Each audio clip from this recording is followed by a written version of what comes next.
Hey guys, it's me Lemel from ADHD Aquatics, and today me and Waylon are going to show you guys how to do a water change on a fish tank that is maybe on your kitchen counter. This video is for my little niece Lindy. She has adopted some fish today and I have to teach her how to do water changes. So I'm going to go through two methods that they can use at their house that I think will be the easiest for them, for a little kid to do. So we have a cup. I've labeled it with fish. You don't want to use like the same cups that you use for drinking and eating for fish stuff. I have some water conditioner. This is just a sample. This is very important. You want to buy one that says it gets rid of chlorine and chloramine.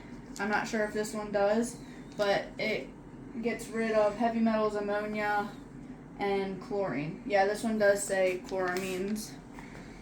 Chlorine and chloramines. I won't get into too much detail about what that is, but basically you don't know if the water supply company is putting chloramines in your water or chlorine, so you want to just treat for both. And then we have a way to check the temperature of the water coming out of the tap. We got a bucket. We got a siphon hose. We have another vessel, like a pitcher or a bucket or something. And that's it. So we're going to pretend that this is our fish tank that lives on the countertop. We're going to pretend there's a heater in here and a filter. And we're going to pretend there's a fish, a bed of fish.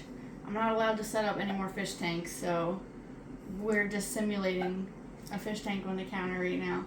So your first step is you decide you want to do a water change, so you get all your stuff. Then you unplug your heater. It's very important. If you don't unplug the heater and you remove water and the heater becomes exposed to air, it can overheat and explode and kill your fish and electrocute everybody, and it'll be a horrible day. You could get hurt or die, so make sure you unplug your heater. Then unplug your filter. That's very important because if you remove the water while the filter is running, the pump that's inside the filter could get too hot and burn up and break your filter. Alright, so we're going to simulate unplugging the filter, unplugging the heater. Now we're going to take out some water. So the first method I'm going to show is just with a cup. Their fish tank is on the counter right by a sink. You probably want to get a smaller cup because your tank is smaller. But just carefully get some water like this. Don't scoop up your fish, and then just right down the drain. And the question will come up, well, how much water should I change? At first, probably just change a little bit.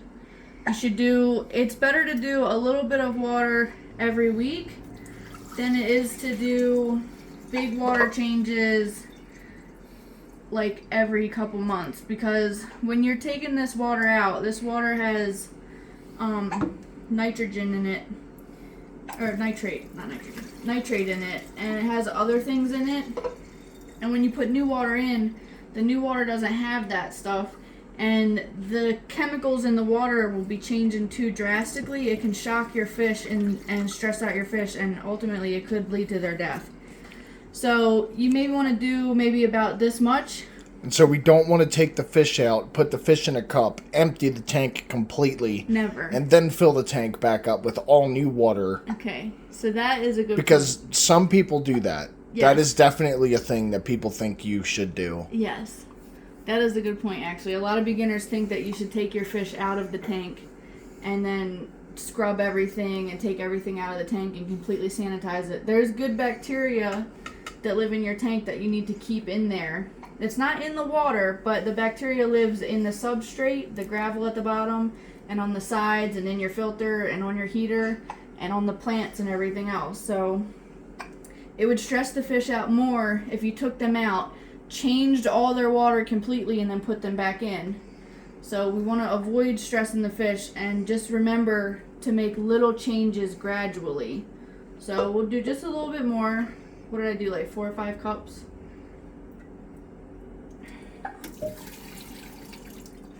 So if the water was here, we came down to here, what would you say, that's like 20%? It's probably like a third, like a 30% water change. Okay, yeah, so just do a little bit. You don't have to do halfway. You don't got to go all the way. Just do a little bit, And then now we're gonna get our water ready to put back in. So it's important, like I said, not to change the water chemistry or the water parameters drastically. And since your tank has a heater in it that is preset to 78 degrees, your fish tank water is at 78 degrees. So you want to make sure that the water you put back in is very close to 78 degrees. I would say within 4 degrees. So if you can't get it exactly 78, that's fine. So you want to get something to measure the temperature with, and you can kind of feel it. That's a little too warm. I can tell just by touching it. You get a little better at time. That's a little bit too warm, so I'm going to dump some out. And then we'll start again. We'll just wait. Every time you make an adjustment on your sink, you want to wait a couple seconds for your thermometer to catch up. So it's still a little too warm. So I'm going to adjust it to colder, just a little tiny bit. And then I'm going to dump some water out.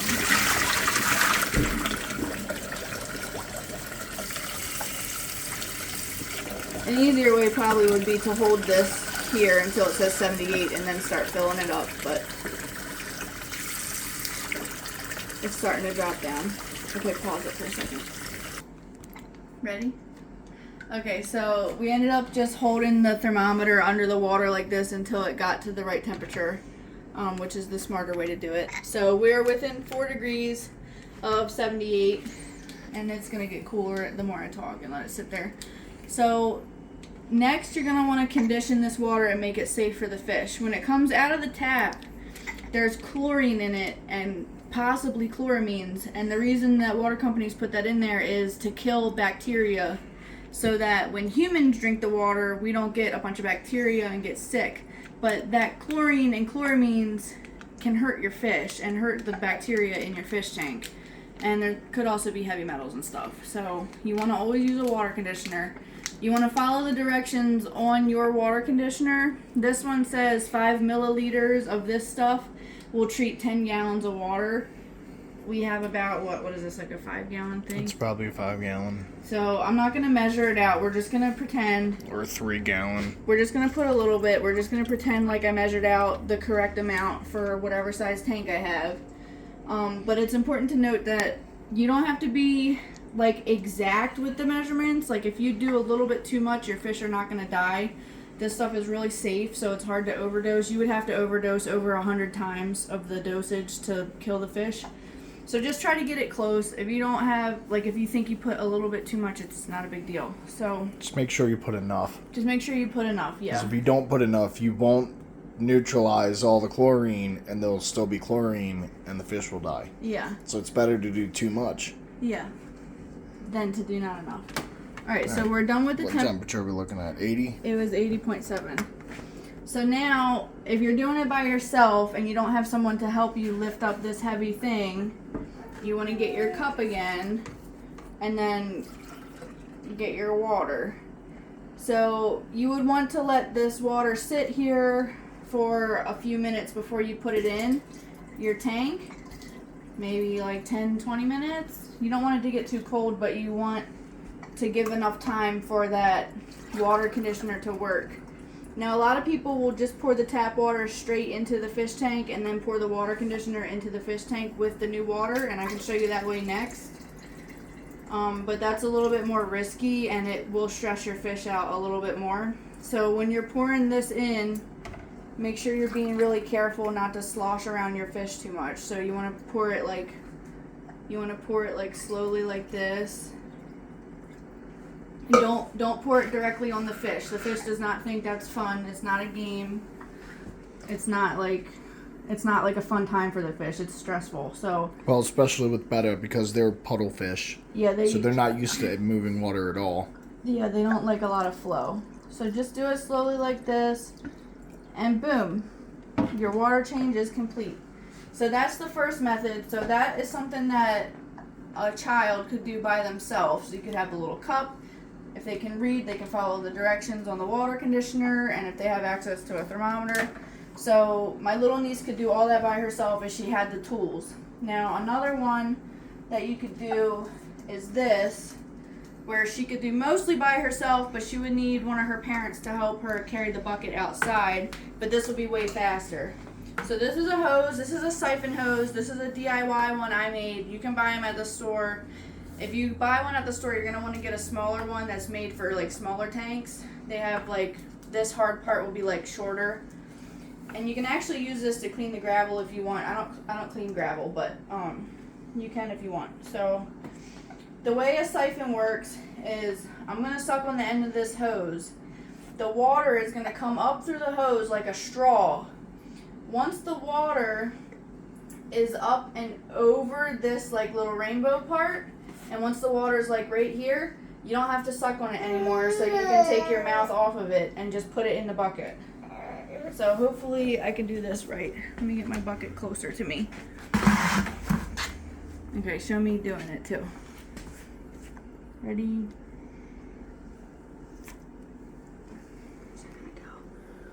No, because of this. My hose is too long.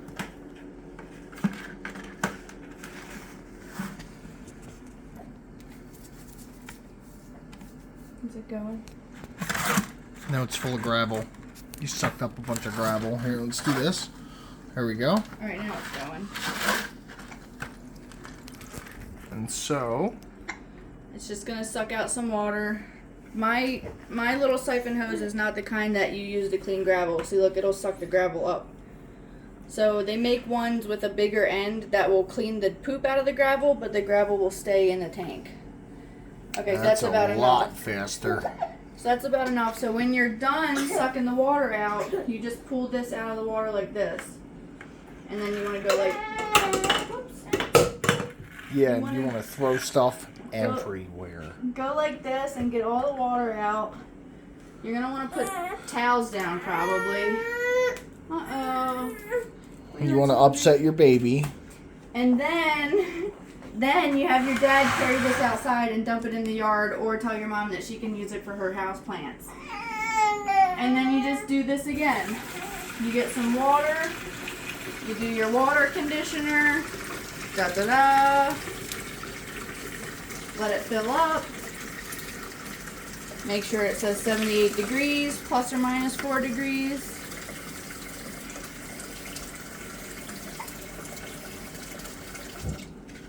And then slowly pour the new water back in. And you do that once a week. The more plants you have, the less often you have to do this.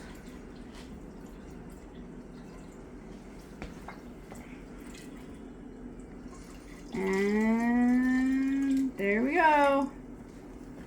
Now, all your water's in, you're done your water change. Plug your filter back in, plug your heater back in, don't forget.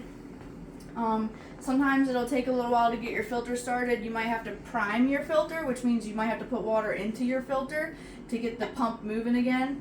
If you need to prime your filter, you'll be able to tell because it'll make a sound like whoosh, whoosh, whoosh, whoosh, whoosh, whoosh, and it won't be moving any water.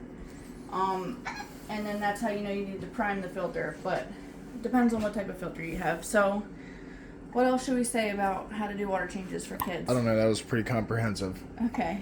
All right. And Adult supervision. yeah. I think with adult supervision, you can figure this out. Yeah, and then for the people that watch my channel, a lot of seasoned aquarists, feel free to drop any tips in the comments for the kiddos. We want to make the hobby as easy as possible because the more kids we get to join the hobby, the less weird we look for having fish rooms with hundreds of fish tanks. So, that's it. Okay, say bye, fish fam. Bye, fish fam.